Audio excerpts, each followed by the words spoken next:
live on a sunny, beautiful Thursday afternoon, our first live Thursday show in October. And man, is there a lot to get to today. This is the best time of the year, isn't it? The NBA's around the corner. The NHL's around the corner for my guy Brian Monzo, him and the 14 other hockey fans. You got college football heating up. Although I don't care about college football till teams play real games. Ohio State hasn't played anybody yet. And, of course, you have the NFL now into its second month and the Major League Baseball playoffs. We'll get to the playoffs. The Guardians will be playing the Detroit Tigers starting on Saturday, about 47 hours from now, give or take. So we'll get to that a little bit later. I will read your messages during this live episode of the Bullpen. So send your messages in the chat right now or whenever, anytime, during the time I'm on. And I will get to your comments, your questions, whatever it may be, on the baseball playoffs and, of course, on the Browns. Bad news, and unfortunately, it's been much of this out of Browns.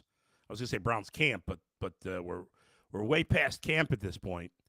Out of Browns practice, Alex Wright announcing himself on Instagram that he is out for the season. It's a triceps injury, as you see there. Now, Alex Wright is a guy that I predicted to have a big season. He hasn't been off to a particularly great start. Did have a nice sack a couple of weeks ago. Had a terrible penalty this past Sunday. But we saw him get 5 sacks down the stretch of last season. I predicted a double-digit sack season for him. I thought he was going to have a big year opposite of Myles Garrett. I thought he was going to emerge as their number 2 pass rusher. That hadn't happened in the first 4 weeks and now will not happen this season because he's out for the year. It's another blow to a defense that is not playing very well. It's been a big part of the conversation this week. You know, before the season, I alluded to a number of times that, well, not alluded, I flat out said a number of times that I was worried about the defense to some degree because it is hard to sustain a high level of play on defense. And that's exactly what we've seen so far. Jim Schwartz was thought to be a godsend last year. Now people think he's an idiot. Earlier this week, he had this to say. You see the quote right there. We're playing like a 1-3 defense right now. That is absolutely not. That is absolutely true. I was going to throw a nod in there, but he's right. They're playing terribly on that side of the. They're playing terribly on offense. They're playing poorly on defense. They're playing lifeless football on that side of the ball.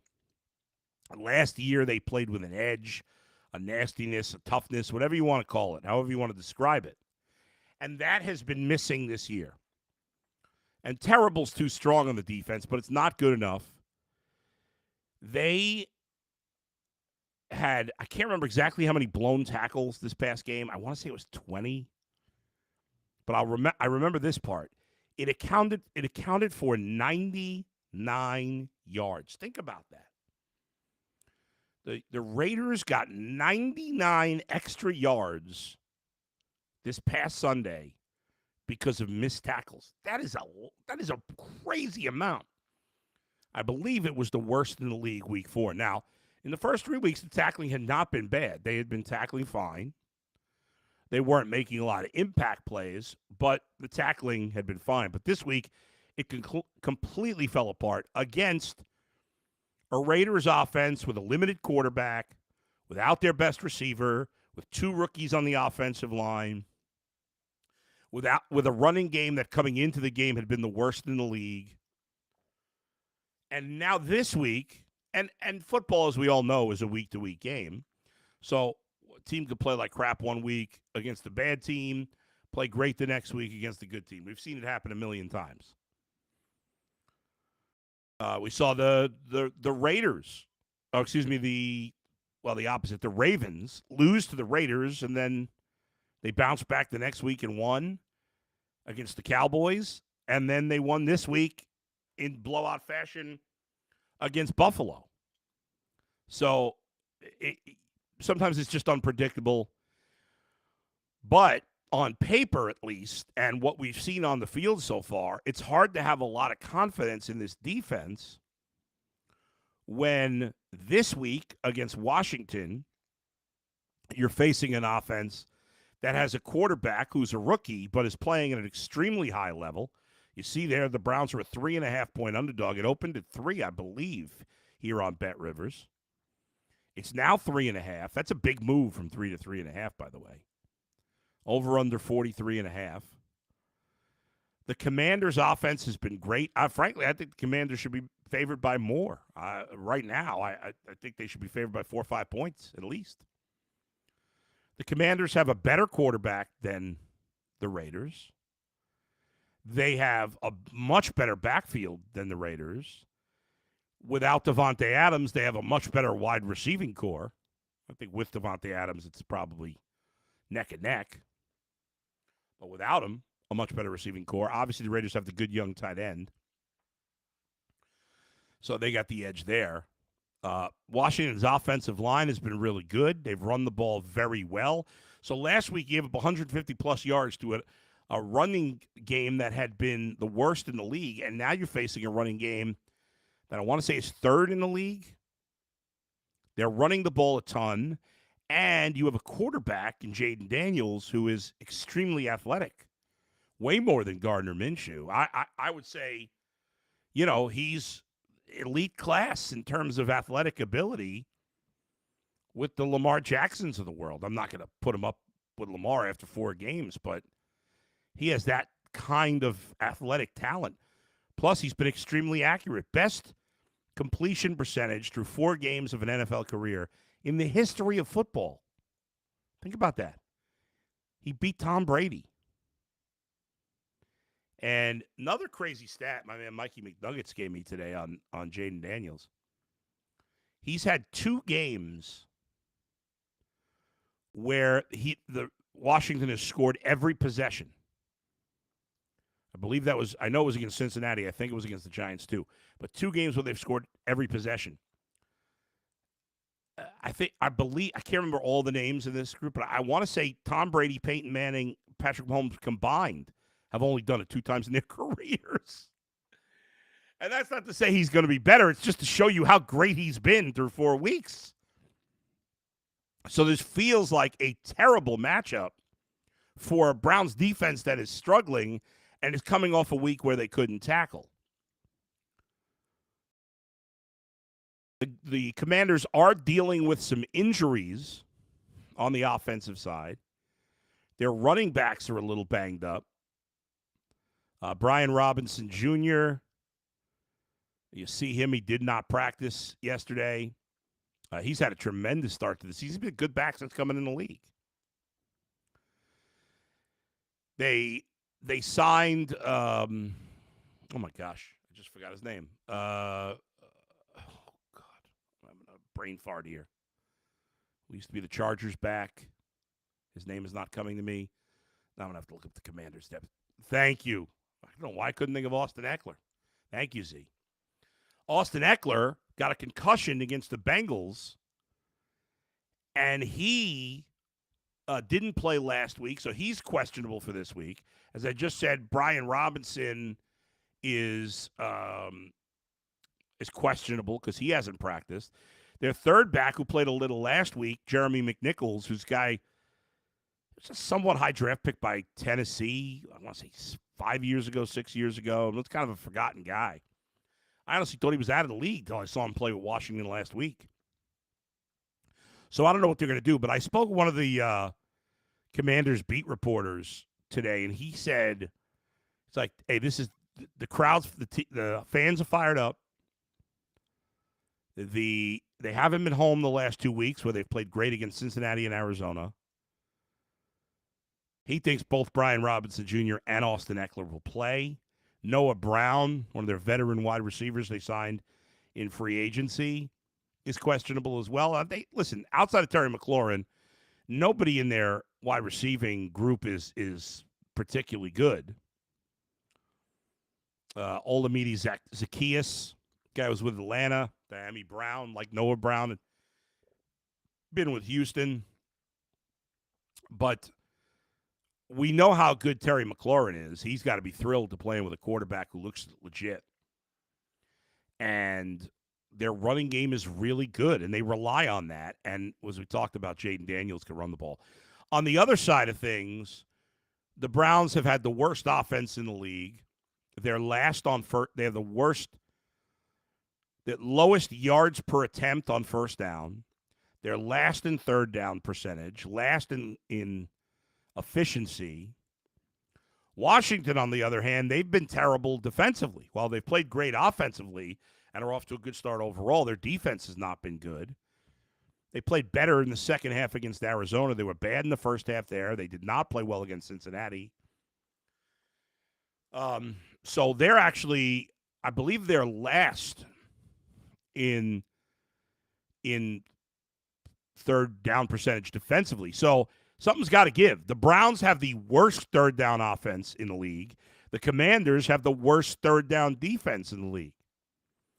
The Commanders, as we know, are also the Browns, as we know, they're dealing with injuries of their own. I mentioned Alex Wright already on the defensive side out for the year. Myles Garrett hasn't practiced, but I'm not going to worry about that. He hasn't practiced in a number of weeks. I think he'll be fine. You see Greg Newsome there, did not practice yesterday. We'll see what his status is for today, but Myles Garrett's going to play. Greg Newsome will probably play. You see the other two guys on this list. The tackles, Jedrick Wills and Tyler Conklin. I don't know what's going on with either of these guys. Conklin's been practicing since the end of training camp, so we're talking 5 weeks already. I don't know what's happening with him. Jedrick Wills it was a mystery all offseason what was happening with him. He finally came back. Now he's gone again. So who knows if I'm not expecting until I know they're playing. I'm not expecting either of those guys to play. Ethan Posick, the center, who got hurt, who's been hurt actually a couple of times this year.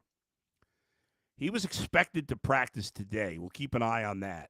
But I know he was expected to practice. And obviously the big thing on offense is Nick Chubb. Nick Chubb practiced yesterday for the first time. He's been designated to return from the PUP list. The Browns have 21 days to activate him. So you see there, he had a limited practice Wednesday. I saw some of the video of him moving laterally. Looked great. I mean, Nick Chubb always looks great. I would expect him to play well when he comes back. He's the hope. I mean, and it's not fair. It's not fair to pin your hopes on Nick Chubb coming off a very serious multiple surgery knee injury. It's totally unfair. But he's the hope. Deshaun Watson played better last week. Had probably played his best game as a Brown. But the hope is Nick Chubb, because Nick Chubb is the best player on this offense when he's right. The Browns have no threat in the running game right now. Teams are not worried about it. And they're going after the quarterback, and it's leading to Deshaun Watson making some mistakes. But this past week was really, he just had to throw everything short. And he was accurate. He did a good job. But Nick Chubb and the play action with Nick Chubb that he brings, the threat that he brings, even if he's not 100%, will make a big difference. It will force any blitzer to hesitate even a half a second, which could be the difference. Because nobody's worried about Jerome Ford or Deontay Foreman or Pierre Strong, but they're worried about Nick Chubb. I'll tell you that. I don't care if he had 13 knee surgeries. Nick Chubb creates concern for the defense, and it will help them in play action. He's also a very good blocker, as we know. Now, again, until we see him on the field, we're not going to be sure how close he is to 100%. But if you were going to bet on any player looking as close to 100% as possible, being in as close to his perfect football shape as possible coming off this, I think we'd all bet on Nick Chubb. Let's see if we got some chat messages. Shane with the thumbs up. Jason, the concerning thing is the long drives that they've been giving up, like an 84 and 93-yarder against New York. Thank you, Jameson Eckler. I was brain frozen on that one. Albert says, Bull, Graham Dog says, stop the drops, and it's a different record.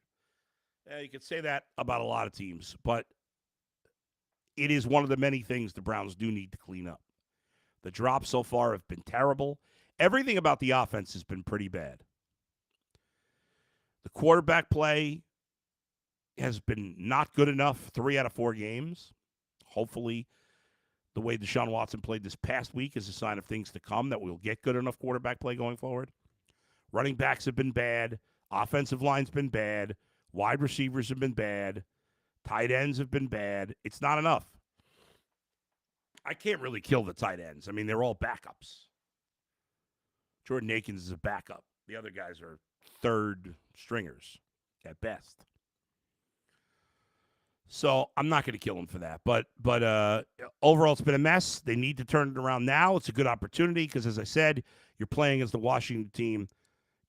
It's a huge opportunity because Washington, you know they're going to score, and you know they're going to give up points. You're going to have to keep up with them. If the Browns are going to win, this game better go over. If this game's under, my guess is the Commanders won handily. The Angry's Bird.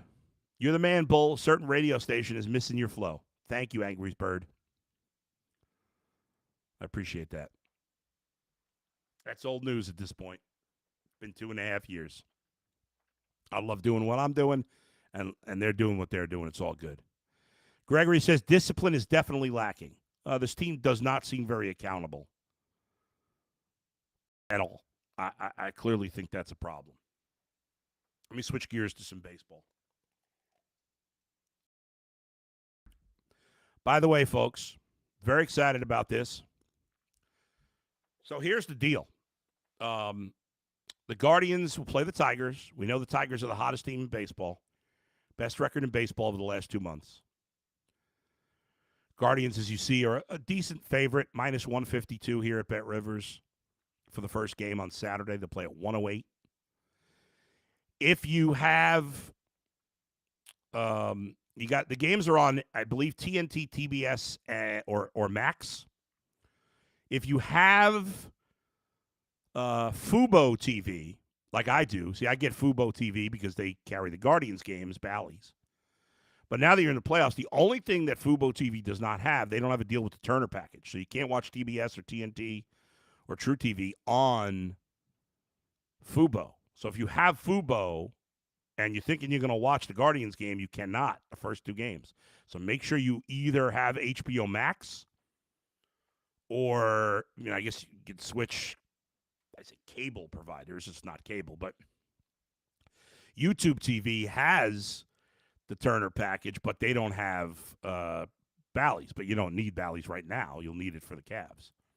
So that's what makes it tricky. But anyway, just so you know, you gotta if you do have Fubo, that's how you watch your traditional cable channels. Then make sure you have Max or some people may know it as HBO Max. They rebranded as Max because you can watch the TNT, TBSs, and all those things there. That's how I do it because I do have Fubo TV. I'm very excited about the coverage that I and we will be providing you here for the Guardians in the postseason. I'm super pumped about the Guardians. I think they've got a great chance to win it all. I am a little bit nervous about just how hot the Tigers are right now. You look at the teams on paper, the Guardians are better outside of number 1 starter. They're better everywhere. But there's a reason why the Guardians are not a massive favorite to win this series. They're minus 130. The Tigers are plus 108. That's because of how hot the Tigers are. We saw this with Arizona last year. We saw it with Texas. They got hot at the right time. I think it is imperative that the Guardians win game 1 on Saturday. As you saw, we posted it up there. First game is Saturday at 108. So what I'm going to be doing after every Guardians playoff game, I will immediately come on live right here in the bullpen. Immediately, as soon as the game's over, or within a couple of minutes. I'll immediately come on live to react to the game and allow you to react to the game as well.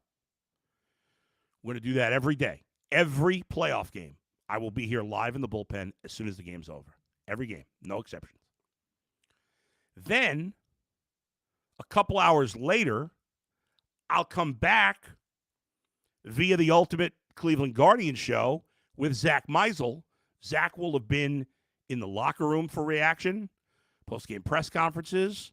The dust will have settled a little bit, and then we'll react again. So 2 post-game shows from me every single playoff game. I cannot wait. So please join me as soon as the game's over. Be here, react, put your message in there, and we'll react together. And there's nothing more that I want right now. I love football, and I know everybody's focused on the Browns, but I cannot wait. I've enjoyed the 2 days of baseball so far. You've got a deciding Game 3 between the Mets and Brewers tonight. Brewers trying to become – so they went to this 6 teams in each league 3 seasons ago. Brewers are trying to become the first team to lose Game 1 of this best of 3 and win the series.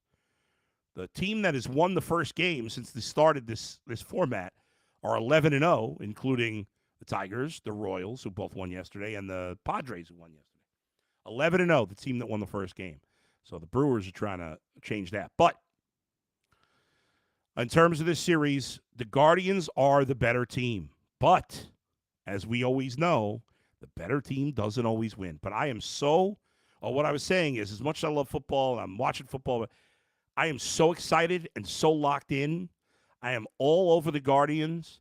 I want them to win the World Series so bad. Right now I feel like I've been a lifelong Guardians fan, which obviously I haven't been. But I am so into the Guardians right now. I feel so good about this team. This series, it is nerve-wracking. But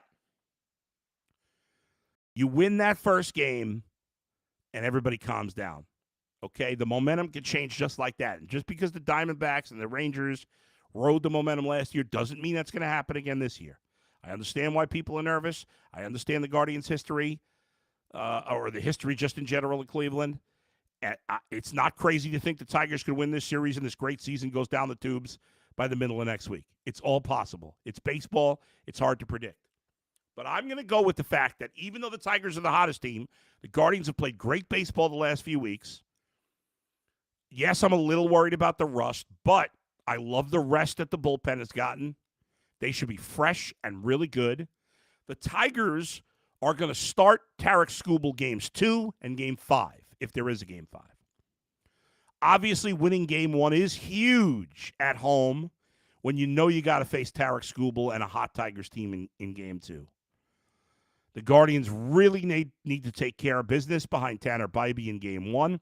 And I think, like the Tigers, in their first game of their 3-game set with Houston, well, it was 2-game set because they swept. The Tigers, first 6 innings, it was Tarek Skubal. The final 3 innings of that first game and all 9 innings yesterday, so their last 12 innings of that series, no pitcher went more than an inning and 2/3 for the Tigers. And that is something that we're going to see from them in games 1, 3, and potentially 4. And it is something we'll see with the Guardians as well. I don't think the team has much faith in any starting pitcher besides Bybee. You cannot be overly patient with anybody besides Bybee if you're not feeling it. And listen, A.J. Hinch has that edge. He's a veteran manager. He's won a World Series. He's managed a ton of playoff games, including 2 this year where he did a great job. They got the managerial edge. They got the number 1 starter edge. To me, the Guardians have an edge everywhere else. I like their lineup better, even though the Guardians lineup is flawed. I think the Tigers is flawed also. Both good defensively, Guardians better. Both good base runners, Guardians better.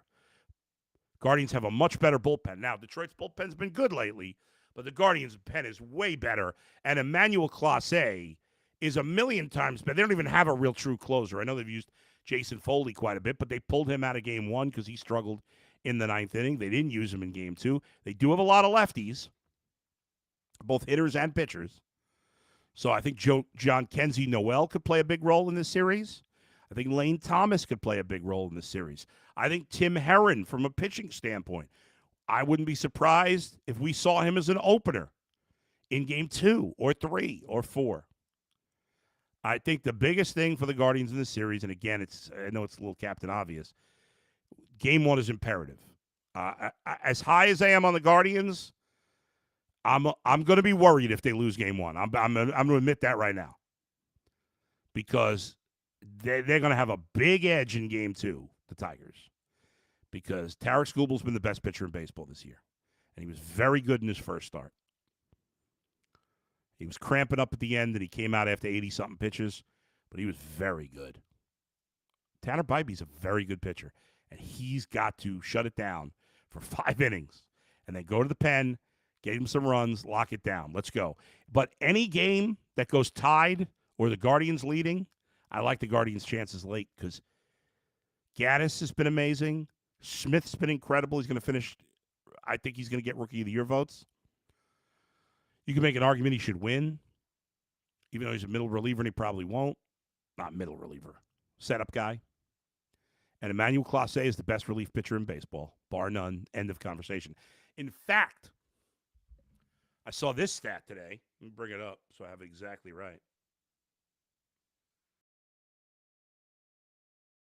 In the last 100 years of Major League Baseball, lowest career ERA for any pitcher that's thrown at least 250 innings. Third best ERA all time. Guys that have pitched 250-plus Major League innings career. Billy Wagner, great closer, Mets, Astros, 231.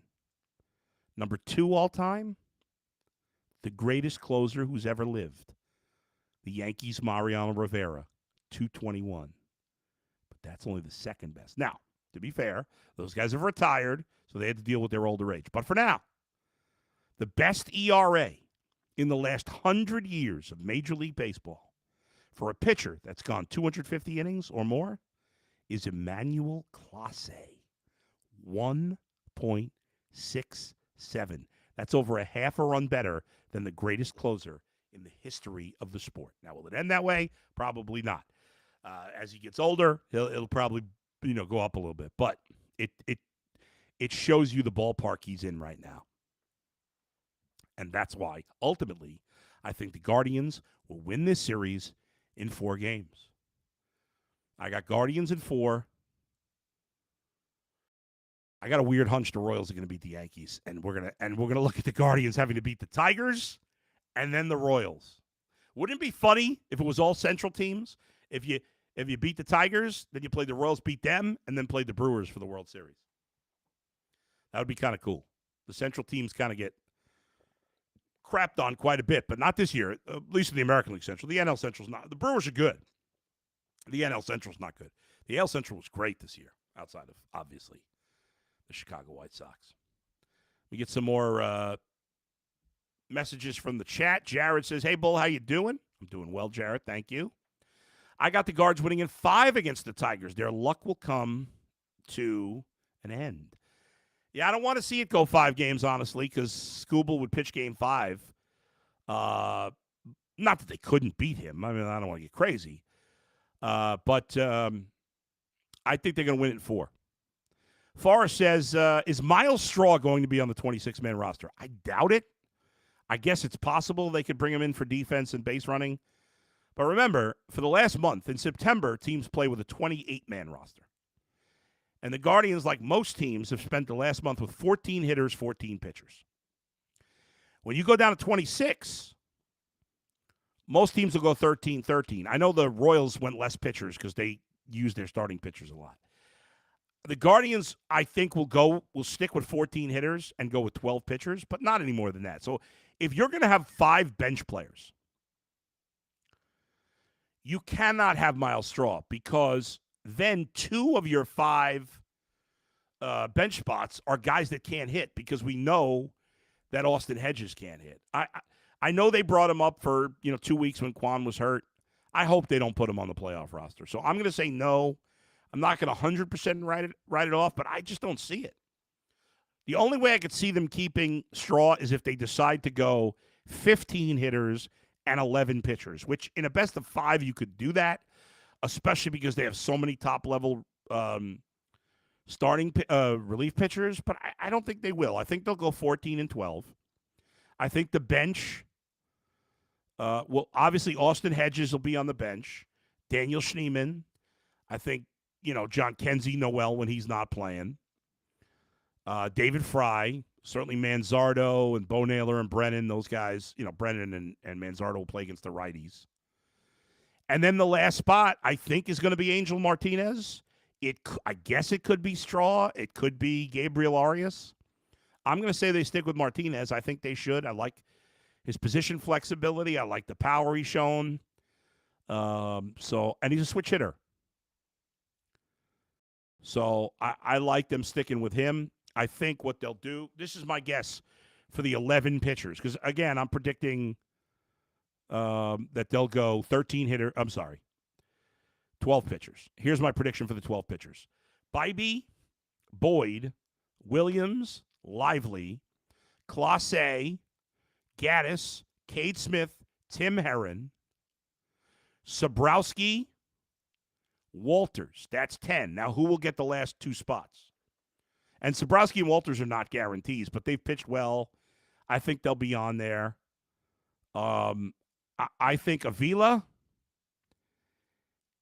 And then, did I say? I feel like I left somebody out there. I may have left out Tim Herron. Let me give that again. Bybee, Boyd, Williams, Lively is 4. Clase, Gaddis, Smith, Herron is 8. Walter Sobrowski is 10. Avila is 11. And then I think the last spot comes down to either Eli Morgan or Joey Cantillo. I think they'll go with I think Morgan gets the last spot. So that's my prediction. That the 2 guys that ended the season on the Major League roster that will not be on the playoff roster will be Nick Sandlin. Sandlin has not pitched well. I know he'd been a key bullpenner for them in the past, but I want nothing to do with him. Oh, you know what? They got to get rid of 3 guys. So I think Morgan's out because I think they'll activate Alex Cobb for the series. However, I guess it's possible they could leave Lively off the roster in this first round, but I don't think so. I think if they activate Cobb, that it'll be Morgan gone along with Sandlin and Cantillo. I think those are the guys to get you down from 28 to 26 when you add Cobb. So that's my thoughts on the situation. Let's see. So no, Forrest. I hope Stroh will not be on the roster. I don't think he will. RDY70, if you haven't seen the Stephen Kwan Players Tribune article, it's a must-read. I have not seen that. I hadn't even heard about it. Thank you, RDY70. I will check it out this afternoon. Jarrett Guzik, I got cable, so I'm chilling. Very good. Let's see. RDY70, bullpen will win these playoffs for us. I believe so as well. Shatufu says, love you, Bull. Thank you, Shatufu. I appreciate it. Jack of all asses says, forget the clowns. This is October, baby. Go Guards. Jack of all asses also says this is going to be a tough series. Our bullpen should be the difference. Shane says, sorry to say it, but Cleveland is not going to the World Series. I mean, you don't know that. We shall see. They have a tendency to underachieve in the playoffs. I mean, they've been to the World Series 3 times in the last 30 years. Not that many teams that could say that, especially with their payroll. Kaiser Sose, starters need to go more than 4 or 5 innings. I wouldn't count on any of the starters besides Bybee going more than 4. I'll be shocked if any of the other starters go 5 innings. The Angry Bird.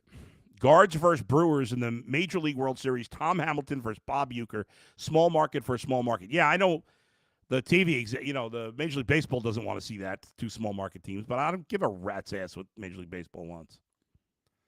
Jared says, Cleveland's going to the World Series, Shane. I'm sorry to say. Yeah, Shane. Pipe down.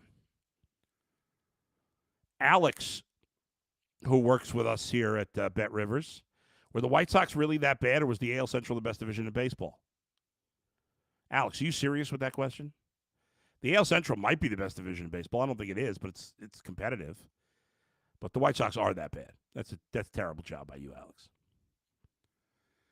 Gregory, you think they'll take an extra hitter? Yes. Yeah, I think so. I think they'll go 14 hitters in the first round. I think, you go to the ALCS, I think you go 13-13 because you got more and you have less. Remember, in this series, now that I think about it, they could – I said it'd be 14, 12 hitters, pitchers. I think it's even possible they could go 15 and 11. I mentioned that briefly. Then I said no, but The reason I'm rethinking that and think they might go 15-11 potentially is because they're only playing back-to-back days. Even if the series goes 5 with Detroit, there's only back-to-back games once, game 3 and 4. There's a day off after game 1, after game 2, after game 4. So pitchers are going to be fresh. Plus, the Guardians pitchers haven't pitched in a week. So they might go 15-11 in this first round. In the ALCS, when it's 7 games, when you need that fourth starter, when there's less days off, then you're going at least 12 pitchers, if not 13. But for this first round, I could see them possibly going 11. Let's see. Gregory, are you worried injury-wise about anyone? No. Jack of all asses. Straw can run and steal, though. Not good enough. I can't have 2 useless hitters on the bench. Chad Burns, Cobb, Lively should combo start game 3, unless they trust Gavin. I don't know if they trust any of them. I think they want to have Cobb back. If you don't pitch Cobb in this series, then he's done for the year. I think they're going to use him. It's risky.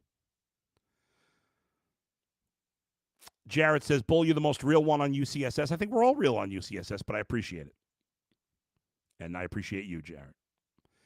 Jameson, do you expect a lot of Tiger fans to be at the game? Sound like they brought a huge crowd to Houston. I mean, they're close. Obviously, Cleveland and Detroit are as close as it gets. So I think there'll be certainly some Tiger fans here in Cleveland. There'll be Cleveland fans here in Detroit. But I think it'll still be a good majority Guardians fans. I think it'll be 80%. At least I'm hoping so. Thanks, everybody. Really enjoyed doing the show today. Thanks for all the comments.